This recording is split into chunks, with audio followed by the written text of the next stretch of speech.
శాంతి madam మన వెస్టింగ్లో వెస్టింగ్ shakes వెస్టింగ్ products వాడి తను 80 కేజీస్ ఉండేవారు 80 కేజీస్ ఉండేవారు లాస్ట్ మంత్. ఈ మంత్ చెక్ చేస్తే 3 కేజీస్ తగ్గిపోయి 80 కేజీస్ ఉన్నారు. తను ఏం వాడారో తన మాటల్లోనే వినాలి. హాయ్ ఫ్రెండ్స్, నేను ఒక వెస్టేజ్ మెంబర్ని.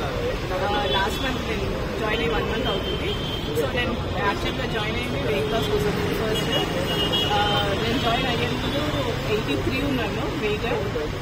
1 మంత్ అయిపోయిన తర్వాత నేను మళ్ళీ నిన్న చెక్ చేసుకున్నాను. సో నిన్న నేను చెక్ చేసుకున్నప్పుడు 80 కేజీస్ వచ్చాను. సో వెయిట్ లాస్ 1 మంత్లో నేను 3 కేజీస్ తగ్గాను. ఏం వాడిదో చెప్పు. నేను వాడిన మెడిసిన్ ప్రోడక్ట్స్ వచ్చేసి వెస్లిన్కి, ఇనిషియల్, ఫ్లాక్స్ ఆయిల్, టీ వాడాను. దీంతో పాటు మనం డైట్ కూడా మెయింటైన్ చేయాలి. ఒక దానిపైన డిపెండ్ అవ్వకుండా మనం డైట్ ఫాలో అయితే ఖచ్చితంగా వెయిట్ లాస్ అవుతాము. Thank you friends.